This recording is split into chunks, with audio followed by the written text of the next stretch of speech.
Boa noite. Nem eu sabia que eu acho que era tudo isso. Bom, é uma satisfação estar aqui. Eu estou até emocionado com tanto carinho que eu já recebi desde a hora que eu cheguei, né? Desde a hora que eu entrei no elevador. Então, muito obrigado pela acolhida. Eu falo na OAB e eu me sinto em casa, né? Nath, me dê essa liberdade de falar em casa, né? Eu fiquei muito entusiasmado com as palavras do Dr. Homero. Cheguei no meio que a Nath estava falando e eu, como advogado, vou falar sobre morosidade no judiciário aqui com muita liberdade e com muita tranquilidade depois do terreno que eles prepararam, né? Depois do que eles começaram, do que eles introduziram o assunto. Todos nós somos advogados aqui. Tem algum juiz aqui dentro? Se manifeste agora, porque depois vai ter que aguentar. Não tem? Muito bem. Não, porque onde eu vou eu cometo uma gafe, né? Onde eu vou eu deixo uma discórdia com alguma instituição. Bom, como nós estamos em casa, vamos falar do judiciário e sou advogado já há algum tempo.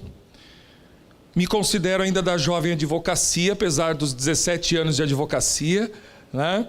E pensava o seguinte: o que falar para jovens advogados? Falei, bom, eu vou falar o que eu já falo todo dia, porque todo dia eu dou aula para o povo da OAB, para o povo que saiu da OAB e está na pós-graduação. E a nossa preocupação é como tornar a nossa profissão mais útil e menos desgastante.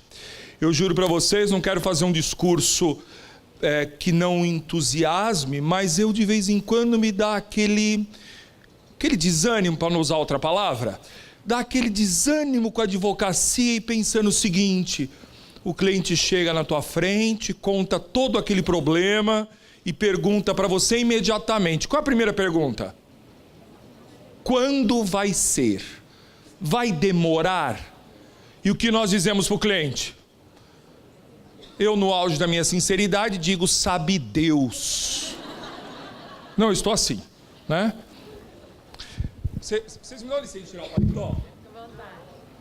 Sabe Deus quanto tempo vai demorar, né? Doutor, mas um dia chegou uma moça no meu escritório. No meu escritório não. Eu trabalhava na OAB, eu comecei minha vida profissional na OAB. Em São Paulo, a OAB tinha um escritório experimental e atendia justiça gratuita. E eu me formei, fui ser advogado lá na OAB, na justiça gratuita, que vocês sabem bem como é que é a justiça gratuita de tudo que aparece, né? Alimentos, investigação de paternidade, alimentos, investigação de paternidade. Aí no meio daquilo veio uma moça numa cadeira de rodas e falou assim: doutor, eu tenho uma doença. E eu tinha 22 anos, estava me formando, isso era em 99. A menina chegou: doutor, eu tenho 19 anos e eu com 22. Tenho uma doença chamada distrofia muscular. Os músculos da minha cintura estão atrofiando e eu vou, numa noite qualquer, eu vou morrer sufocada, porque o meu pulmão está sendo comprimido. Eu pensei, o que eu tenho a ver com isso? Que eu não sou médico. Não falei isso para a moça, mas é o que eu pensei, no auge dos meus 22 anos. E aí ela falou: doutor, só que tem um tratamento nos Estados Unidos. E esse tratamento custa $150 mil e eu preciso fazer esse tratamento porque é com ele que eu vou viver. E eu ali angustiado, com 22 anos, pensando o que eu ia dizer para aquela moça. Doutor, eu preciso que a União pague o meu tratamento, porque senão eu vou morrer. Eu disse para ela: bom, vá para tua casa e você volte na próxima semana, doutor, eu não posso esperar até a próxima semana, eu preciso amanhã. Tá bom, vá para tua casa e volte amanhã que eu vou pensar em alguma coisa. 22 anos, fui para minha casa, angustiado com aquela moça que ia morrer, que dependia de uma tutela jurisdicional que ia ter que buscar no judiciário, né? Bom, graças a Deus cheguei em casa. Parece que às vezes a gente tem como advogado até uma iluminação, né? Uma intuição. A gente tem isso, a gente tem aquele faro, né? Aquela intuição. Cheguei em casa, abri a minha Constituição e achei os argumentos. Falei, bom, já tenho os argumentos para fazer uma petição inicial. Quanto tempo demora uma ação na Justiça Federal? Aqui no Espírito Santo? Sabe Deus. né? Bom, para encurtar a conversa, eu entrei com uma tutela antecipada, lá em 99, 2000. A juíza federal, na época, concedeu a tutela antecipada. Em uma semana, essa moça foi para os Estados Unidos, fez o transplante, fez o tratamento e viveu a vida dela. Darlene, e a sentença? Isso 2000, hein? Até hoje, o processo não tem trânsito em julgado. Quantos anos? Quase 17. 17 anos não tem trânsito em julgado.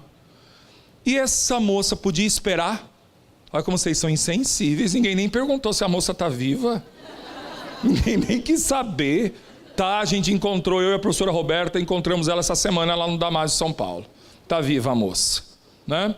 Mas está viva graças a uma tutela jurisdicional que permitiu que ela fizesse um tratamento e uma tutela jurisdicional que foi concedida numa semana. Isso é regra na nossa vida profissional, né? Fiquei angustiado em ouvir o doutor Homero falando que em algumas comarcas nem juiz nós temos. A minha primeira palestra, fui convidado para dar palestra em Marília, lá no estado de São Paulo. E o tema da palestra era a efetividade do processo. E quem me convidou disse o seguinte: professor, eles na mesa vão lhe perguntar por que o processo demora. Eu falei, oh meu Deus, mas não tem uma coisa mais fácil para me perguntar? Por que o processo demora? Bom, o que eu fiz? Ingênuo, tonto. Peguei o Código de Processo Civil velho, falei, quer saber de uma coisa? Se tudo no processo tem prazo, eu vou somar os prazos. Eu vou somar os prazos do autor, os prazos do réu, os prazos do serventuário e os prazos do juiz. Quanto vocês acham que deu um processo que vai até o Supremo e volta? No CPC velho, não é nem nesse que eu vou falar agora. Quantos anos você acha que deu um processo indo até no Supremo e voltando? Quanto? Chuta aí. 2 anos e 6 meses. Tá bom? Fantástico. 2 anos e 6 meses para um processo ir ao Supremo e voltar, com todos os incidentes, garantias, devido processo legal e tudo mais, fantástico. Mas, Darlan, no seu exemplo não bate com a realidade. Você acabou de dar um exemplo que são 17 anos. Por que demora 17 anos? E aí a missão é, vamos fazer um novo CPC? Porque o velho não nos atende. E o novo vai nos atender? Eu fico, assim, muito satisfeito hoje de falar para cabeças novas, para cabeças limpas, porque eu não aguento mais ouvir a conversa de gente que pensa velho, né? De gente que interpreta o novo código à luz do código de 73. Não, é um ranço. Outro dia na sala dos professores encontrei um desembargador que disse para mim assim, se o juiz não marca audiência de mediação, eu nem ligo, porque ele tem faculdade, ele marca se ele quiser. E eu ali com vontade de agredir. Não dá, né? Dá uma vontade, você fala, meu Deus, o que você está fazendo com o CPC? O código veio com uma filosofia e você interpreta com base na filosofia do CPC de 73. Nós vamos ser os responsáveis por fazer que o novo CPC ganhe o espírito de celeridade do processo. A demora do processo não é boa para ninguém. Não é boa para nós, advogados, que demoramos para receber os nossos honorários, que temos clientes que acham que a culpa é nossa, não? Sempre, porque meu advogado é um... né? E xinga-nos de tudo quanto é nome quando saem do nosso escritório. Isso não é bom para ninguém. A demora do processo não é boa para a economia. Vocês acham que grandes empresas investem no Brasil sabendo da demora que tem caso precise ir para o judiciário? Não investem no Brasil. Não é bom para a economia, não é bom para a segurança jurídica, não é bom para ninguém que o processo demora. Bom, vamos pensar por que o processo demora. Eu fiz uma conta do povo brasileiro e como o povo brasileiro está aumentando. Está aumentando menos porque as pessoas estão tendo menos filho, né? Por que será? Hein, Nath? Está faltando disposição, né? Está faltando o que a gente chama de querer quequê. Vocês sabem o que é isso, né? É aquele approach. Está faltando. porque as pessoas estão tendo menos filho. Mas a curva vai ser mais ou menos assim.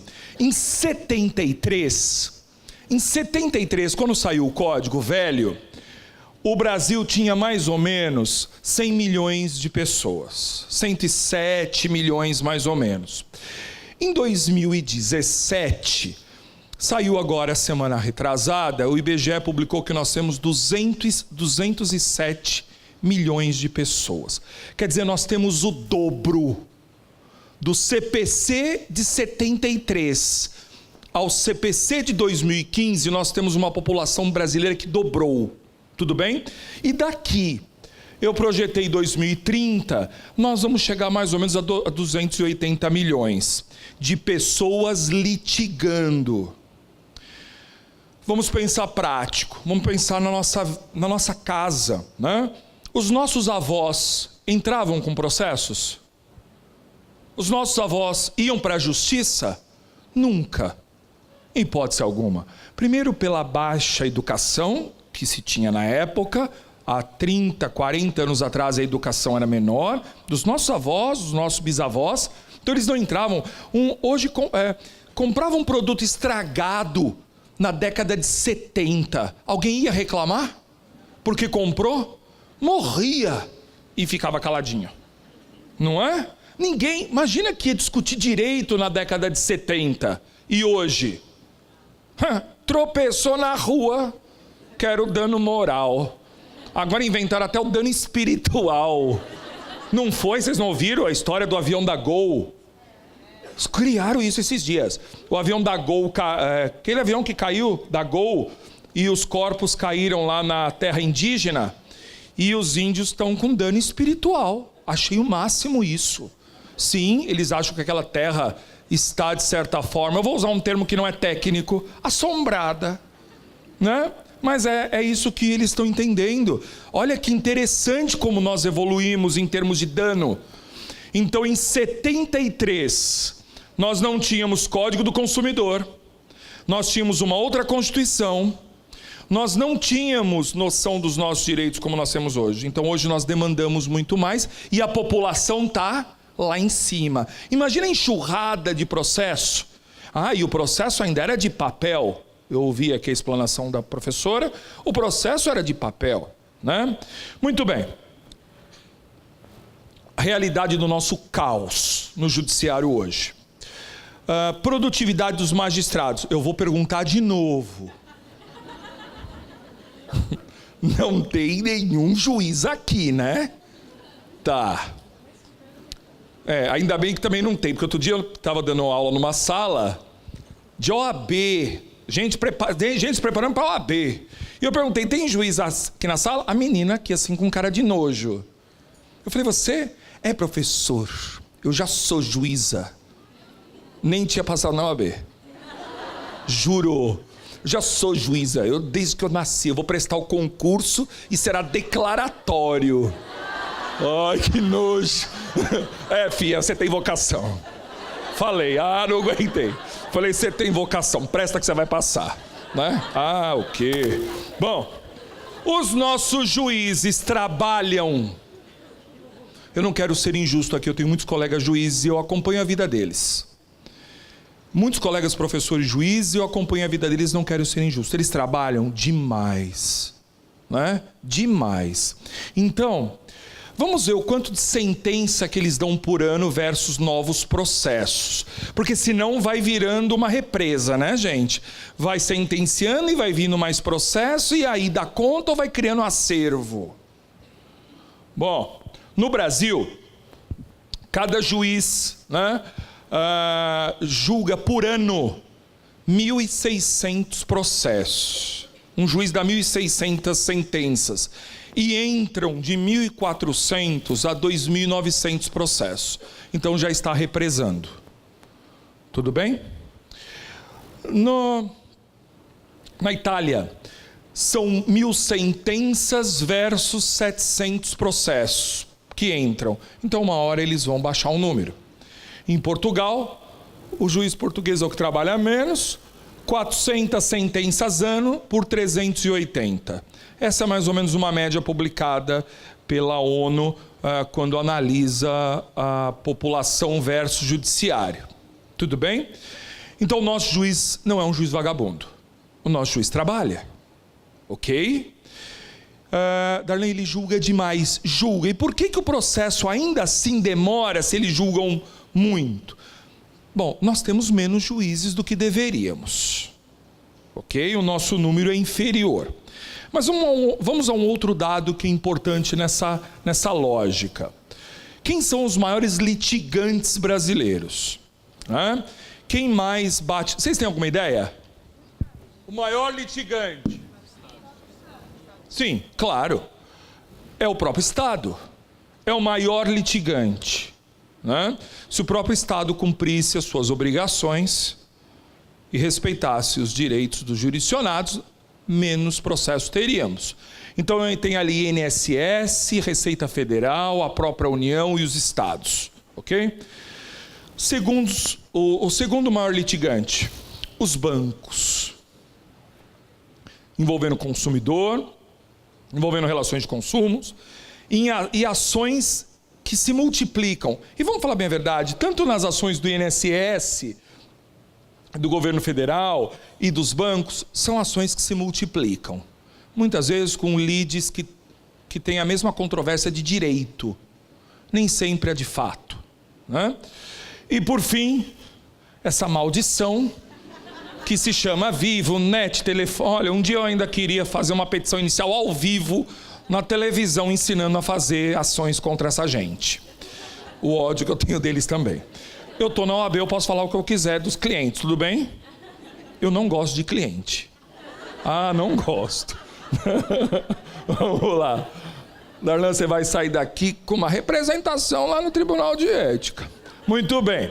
Seguinte, esses são os maiores litigantes. Isso aqui representa, pelos números do CNJ, publicados em 2015, isso aqui representa 70% dos processos que estão no judiciário. Ok?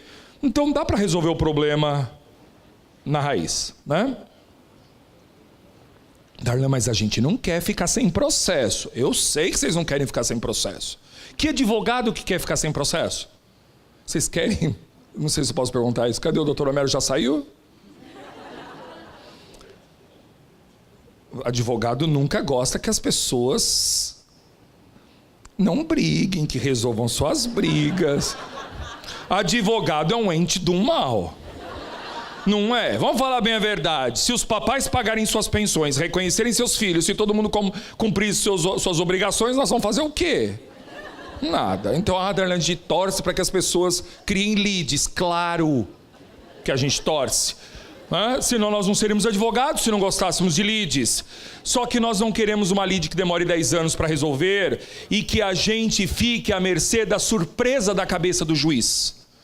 A pior coisa para a advocacia é a insegurança a saber do que vai vir da cabeça do juiz. O código diz uma coisa, o juiz aplica outro requisito da cabeça dele. Um parênteses. Bom, daqui a pouco eu falo disso, porque eu trouxe tempo. É a magistratura já. Vamos lá. Algumas comparações. Vamos lá. O CPC, porque a minha ideia é pensar por que o processo demora, e eu queria sair daqui hoje com vocês advogando e cada dia com uma pulga atrás da orelha. Será que eu estou interpretando o CPC novo à luz do novo ou à luz do velho? Esse é o nosso desafio. Se a gente interpretar o CPC novo à luz do velho, a gente vai continuar do mesmo jeito. Muito bem, o CPC de 73... ele foi feito com base na Constituição de 67 e com base para tutelar direito civil do Código de 16. Bom, a Constituição de 67, qual era o espírito dela? Auge da ditadura. Quem fez o projeto de CPC de 73 foi Buzaide. Buzaide foi nomeado pela ditadura. Não estou entrando no mérito se isso era bom ou ruim, tudo bem? Não estou aqui para falar política, eu só estou dando o contexto político daquele dia de 73, quando o Buzaide fez o projeto. E tutelava direitos do Código de 16. Em 1916, qual era a posição da mulher na sociedade? nós quase que tínhamos escravos ainda em 16. Praticamente. Né? Então, os direitos materiais em 16 eram absolutamente diversos do que nós temos 100 anos depois, e o Código de Processo Civil tutelava aqueles direitos, o Código de 73. Tudo bem? Nós tínhamos um Código de Processo assistemático, um código que já estava... Assistemático é uma palavra bonita para dizer que ele já estava uma zona. Com tanta reforma, com tanto... O Código de Processo Civil era uma coxa de retalhos. Tudo bem? Nós tínhamos a jurisprudência defensiva. Darlan, tínhamos ou ainda temos? Isso é um mal que vai viver para sempre. E a nossa atividade da advocacia é combater essa jurisprudência defensiva. Exemplo de jurisprudência defensiva. Se o estagiário... Não tem estagiário aqui, posso falar, né? Tá. Tem? Tá. Então vou respeitar. O estagiário, essa figura, que também daqui uns dias vai ter que se reinventar, porque a figura do estagiário corre sério risco de ficar diferente e as pessoas continuarem fazendo do mesmo jeito. Eu fui ao fórum, eu fui ao fórum a semana retrasada, fazia tempo que eu não ia mais ao fórum. O fórum parece um deserto, parece uma casa mal assombrada, porque não tem mais gente no fórum. Você não vai mais fazer carga de processo, você pega tudo na internet. Né? Então a coisa está mudando. Bom, vamos imaginar, aqui tem ainda? Tem bastante? Nossa, em São Paulo, aquele fórum central, na praça ali na João Mendes, era uma movimentação de gente atravessando a rua, tal. Hoje aquilo está às moscas, porque tudo está virando processo digital. Né? Bom, como era no CPC de 73? Se um estagiário recolhesse uma guia de preparo com o código errado, a guia podia se estar tutelando ali o direito da vida da pessoa. Imagina aquela pessoa que trabalhou a vida inteira, comprou uma casa, a casa é o único bem dela, o bem mais relevante da vida dela, está se discutindo no processo aquela casa. Por uma guia de preparo com código errado, o que o STJ dizia? Não conheço do recurso. É justo isso? Isso é justiça? Como que você vai dizer para o cliente que por causa da guia do preparo recolhida errada, o bem da vida dela não ia ser julgado pelo STJ? Isso é jurisprudência defensiva. Quanta coisa se fazia pela solenidade. Eu sou um processualista, desde que eu me entendo por gente do processo, eu estudo processo civil. E os processualistas têm uma empáfia que me incomoda de achar que o processo civil é mais importante do que o direito. Às vezes a gente está tão feliz com a regra da briga, a gente está tão contente em brigar e estabelecer a regra da baixaria, então agora você dá o chute, agora você passa a rasteira e agora você faz isso, que uma hora as pessoas esquecem pelo que estão brigando. O processo civil virou isso. O processo civil virou a briga pela briga e não interessa o direito material. É muito triste que o STJ não conhecesse de um recurso especial por uma guia recolhida errada. É a solenidade valer mais do que o direito. Isso é inadmissível. Mas esse era o código. Permitia. Também vamos falar do juiz coitado. Tendo que julgar 7.000 processos, o que ele vai fazer? Deixa eu achar defeito processual. Deixa eu achar defeito processual, eu me livro dos processos, julgando tudo no 267, no antigo 267, que era extinção sem julgamento de mérito. Muito bem. Institutos em desuso e com pouca eficiência no CPC velho. E sem eficiência para multiplicidade de processo. O CPC de 73 não foi feito para múltiplos processos. E os processos se multiplicam, né, gente? Acha uma tese, aquela tese todos copiam e de repente você tem milhares de processos sobre a mesma tese. Quantas pessoas não litigam hoje para ter medicamentos contra o governo? Não temos? Milhares de processos para ter medicamento. E a controvérsia é única. E a controvérsia, a lide, a controvérsia em juízo é só o Estado tem ou não tem o dever de pagar os remédios. Não tem nenhuma controvérsia de fato. Isso precisa de um julgamento individual? Cada processo receber uma sentença, né? Ou um julgamento? Bom, o CPC de 15, ele constitucionalizou o processo. E aqui eu quero fazer um alerta. Vocês viram o artigo 1º do novo CPC? Estou preocupado. Alguém aqui abriu o tal do novo CPC? O que o artigo 1º diz? O artigo 1º é o auge, né, da audácia. O artigo 1º diz assim: o processo civil vai observar a Constituição. Eu não queria usar essa palavra na frente do Dr. Homero, mas aquele que está ali, né, no chão, olhando para o alto, fala: eu vou te respeitar. É um absurdo ter esse artigo 1º. Ô Darlan, mas por que ele foi feito? Para puxar a orelha. O artigo 1º é um puxão de orelha para todos nós. É para dizer o seguinte: olha, desça do teu pedestal e entenda que o processo civil está muito, muito, muito abaixo da Constituição. Interprete o processo civil à luz da Constituição. Tem coisa que está ali do artigo 1º ao 18 que eu falo: meu Deus, mas por que puseram isso? Para quê? Se sempre foi assim. E tem gente falando: é novidade. É novidade. Agora o processo vai respeitar a Constituição. É assim desde 5 de outubro de 88. Desde 5 de outubro de 88... existe o devido processo legal, contraditório e ampla defesa. Não precisa o Código dizer que o juiz, antes de julgar alguma coisa, tem que ouvir a parte. Não precisaria o Código dizer isso. Isso não é novidade, isso existe desde 88. O CPC teve a necessidade, e eu ouvi isso do professor Alexandre Câmara, um magistrado do Rio de Janeiro, que eu admiro muito, um processualista, desembargador no Rio de Janeiro, que eu admiro muito. O professor Alexandre Câmara diz o seguinte: eu, como juiz, tenho vergonha daquele artigo, acho que é o 489, eu tenho vergonha daquele artigo 489 do CPC que diz como o juiz deve fundamentar uma sentença. Vocês viram esse artigo?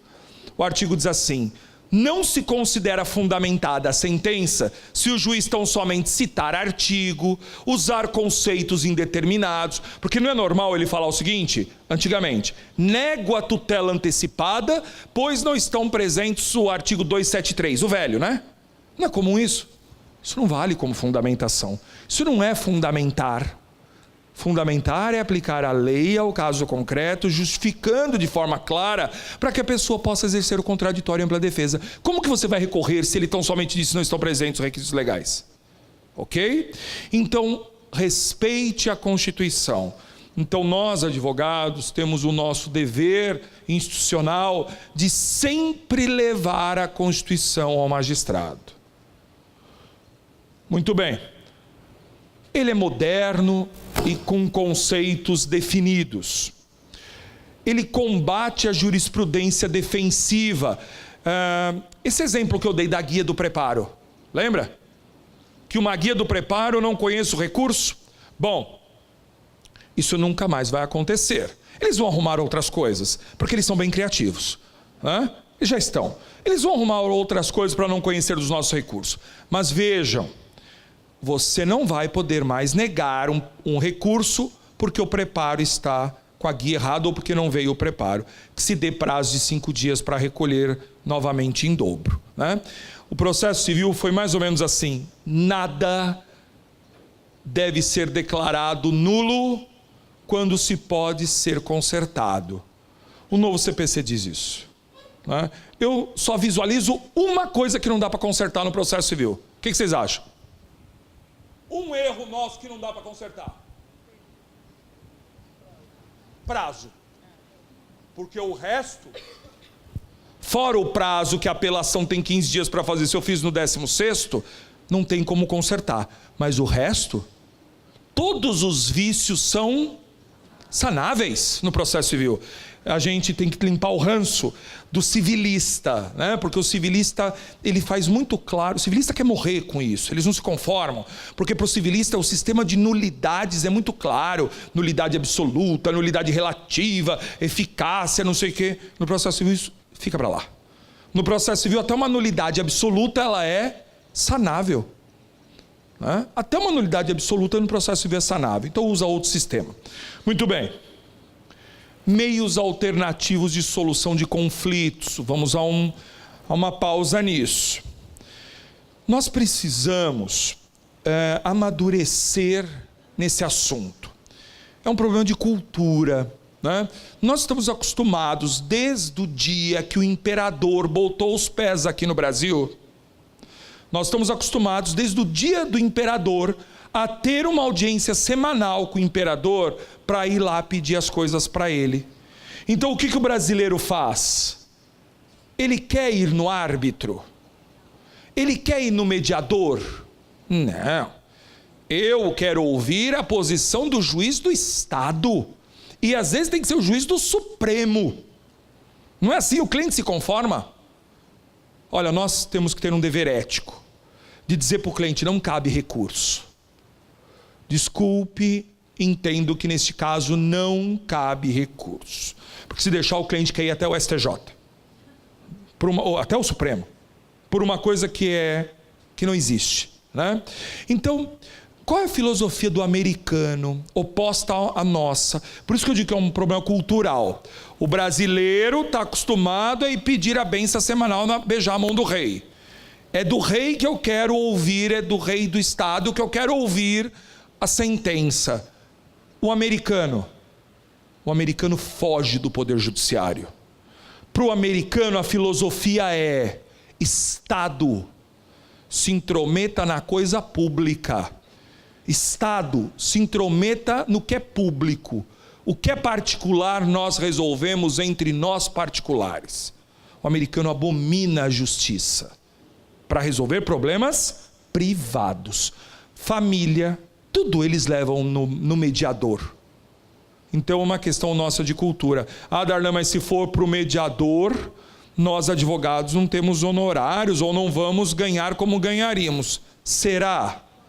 É uma questão de amadurecermos a nossa atividade. O CPC criou uma nova figura. O CPC criou uma nova profissão, que é a profissão de mediador. As faculdades precisam ensinar isso, né? Porque nós temos, e é uma questão de cultura, porque nós temos um processo civil italiano. Como que o italiano resolve lide? Na gritaria. Não é? E termina na pizza. É isso. Não, isso não é um eufemismo, isso é real. O italiano, ele adora a briga, e às vezes é a briga pela briga. E se pergunta, por que você está brigando? Ah, já esqueci. Mulher gosta assim, né? Ah, eu às vezes nem entro em litígio. Eu deixo, briga, passa meia hora. Do que você... Ah, esqueci.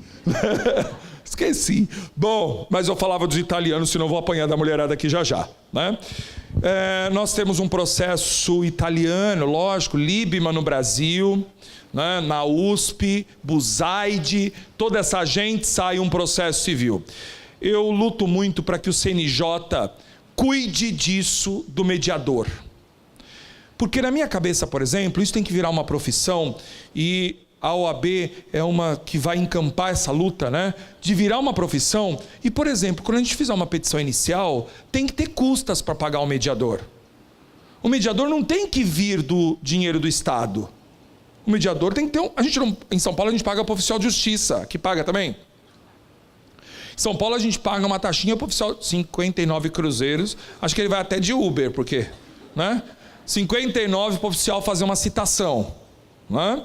Tem que ter uma taxa, um valor. Desculpa, Roberto, eu não sei se o nome é taxa, né? Mas eu falei, né? Tem que ter uma custa para que o oficial, para que o mediador trabalhe no processo.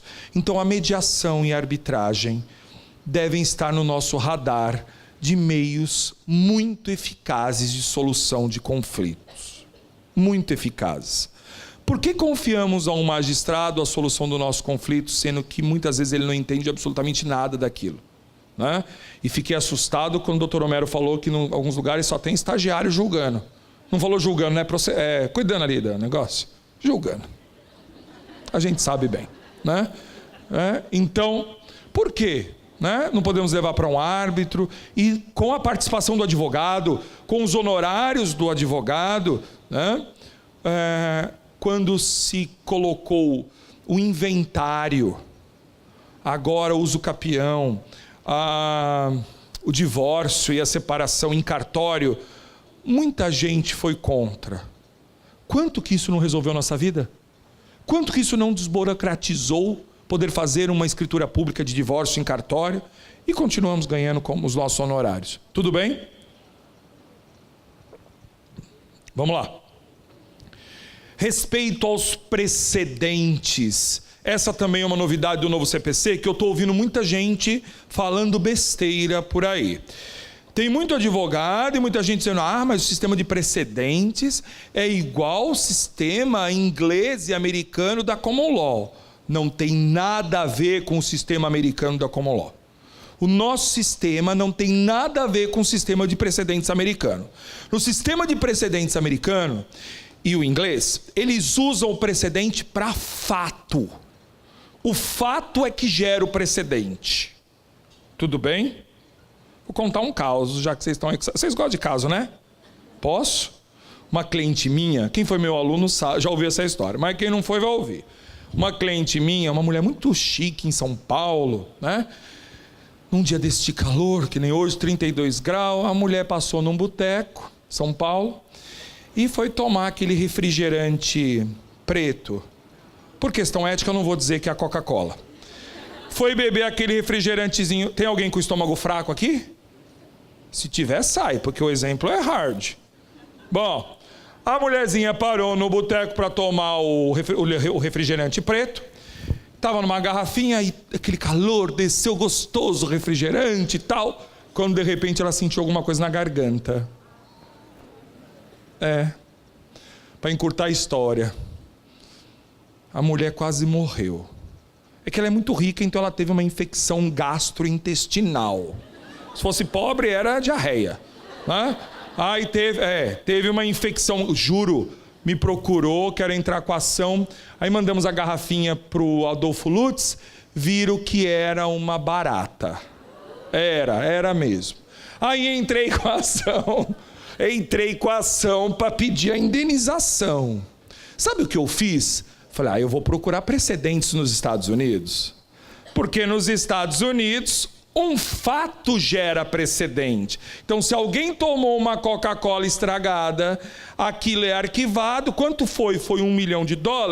Aquela sentença para aquele fato vai gerar novos julgamentos iguais. Achei um caso de uma pessoa nos Estados Unidos que chupou uma bala dessas que a gente gosta, aquela que é transparentinha. Também não quero falar que o nome, House. Tinha uma mosca dentro, né? Lá a pessoa ganhou $100 mil por chupar uma mosquinha. Olha como vocês nem são curiosos. Ninguém nem perguntou quanto que eu ganhei.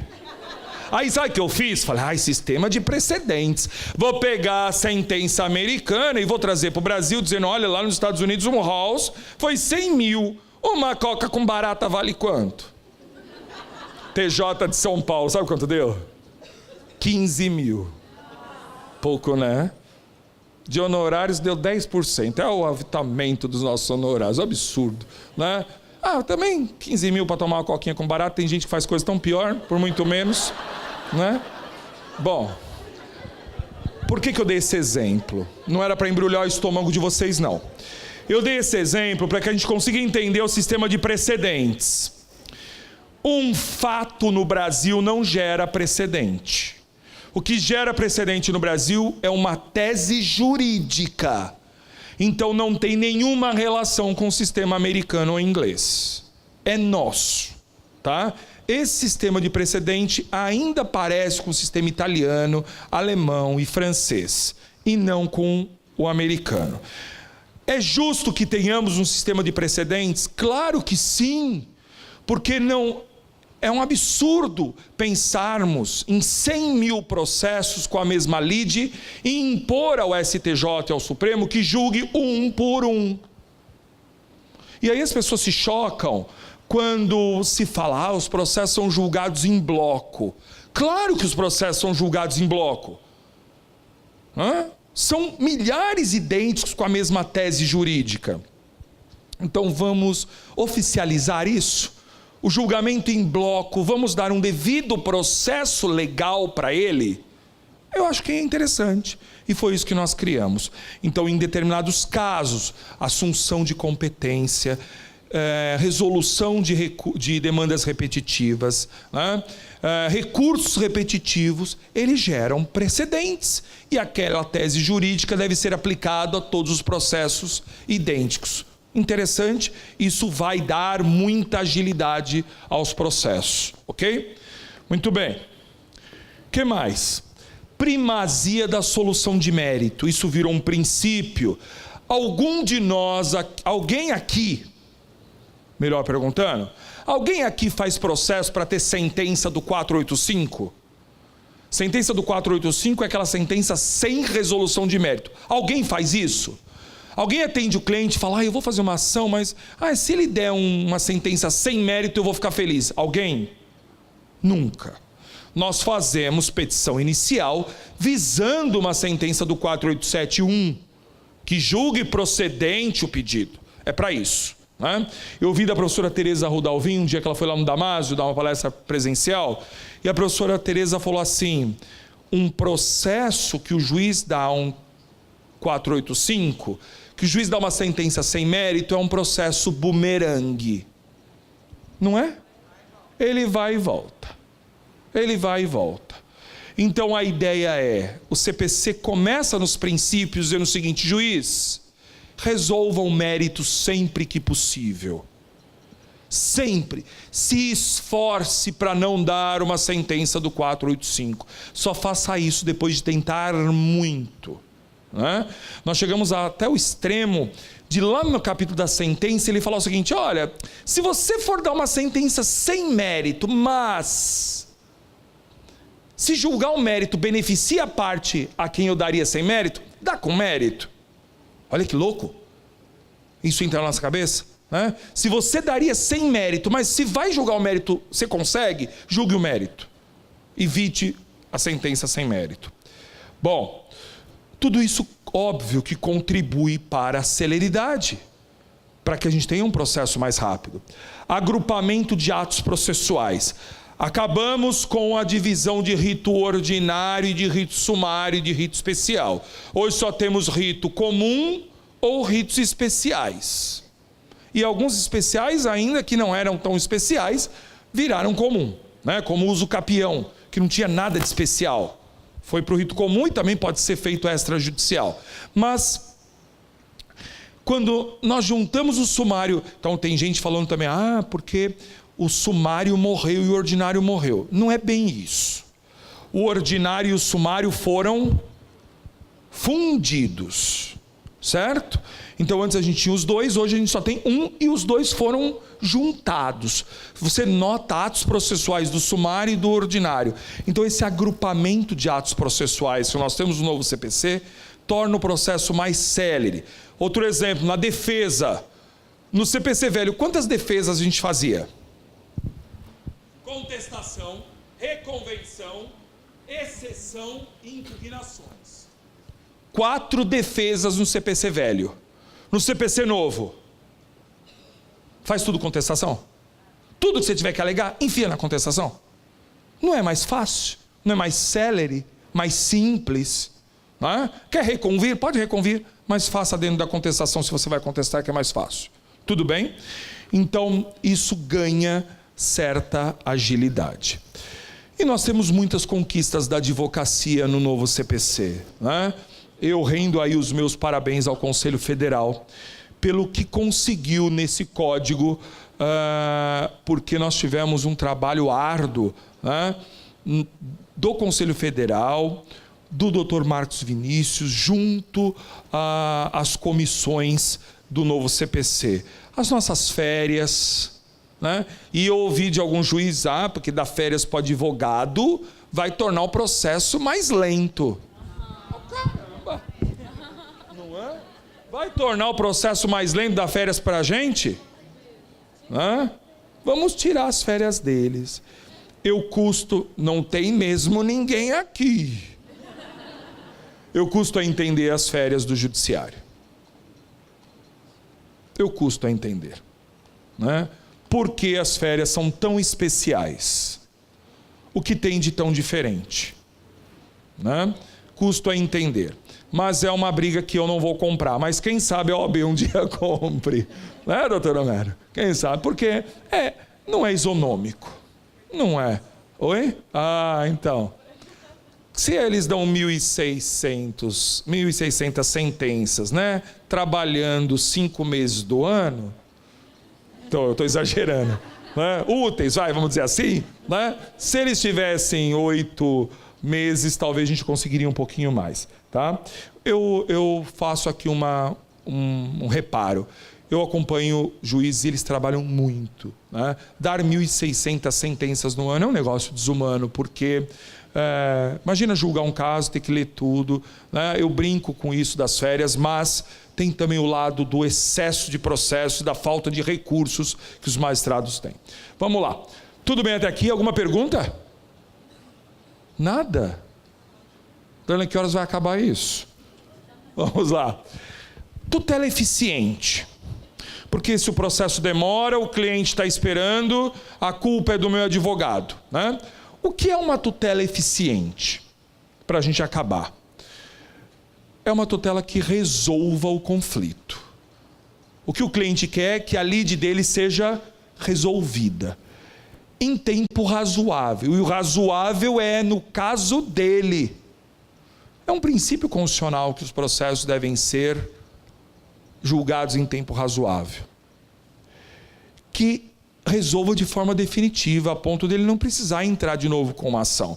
Era muito difícil a gente explicar para o cliente antigamente que se fazia uma ação de conhecimento, obtinha uma sentença e depois ainda tinha que fazer uma ação de execução no passado. Como você falava isso para o cliente? O cliente fala, meu advogado é um bandido. Porque ele fez uma ação errada primeiro, chamada de conhecimento, para ter uma tal de sentença, e aí agora vai fazer uma ação de execução e vai começar tudo de novo. Né? Vamos condensar isso tudo para não precisar de 2 ações. Né? E com respeito ao Estado Democrático de Direito. Não tem processo, né? Não tem segurança jurídica sem respeito às bases do contraditório, da defesa e do devido processo legal. Devido processo legal é o processo previsto na lei. Não é o processo na cabeça do juiz. Me incomoda, né? O que eu vi há pouco tempo. Estou num ambiente aqui que tenho liberdade acadêmica e, portanto, liberdade de falar.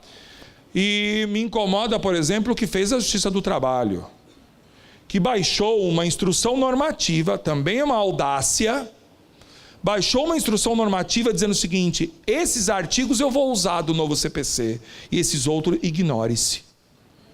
Me parece que o TST não tem essa competência constitucional. Me parece, né? Mas isso vai ficar para o Supremo dizer se sim ou se não, né? Então me preocupa, e a minha vinda aqui será muito útil, né? Além de todas as fotos que eu tirei, do carinho, da recepção, de conhecê-los, né? A minha vinda aqui será muito grata se ficar essa semente de analisarmos o processo civil novo à luz do novo, né? Então, quando nós percebemos que um juiz está desviando desse espírito do novo CPC, né, que nós sejamos combativos e não que, às vezes você cansa, fala, já não vou brigar mais, né? Que a gente mantenha o nosso espírito combativo e consiga brigar para que o novo CPC seja de fato um instrumento de processo rápido, célere e que traga justiça aos nossos clientes. Muito obrigado pela acolhida de vocês, tá bom? E o que vocês precisarem, podem contar comigo sempre. Obrigado.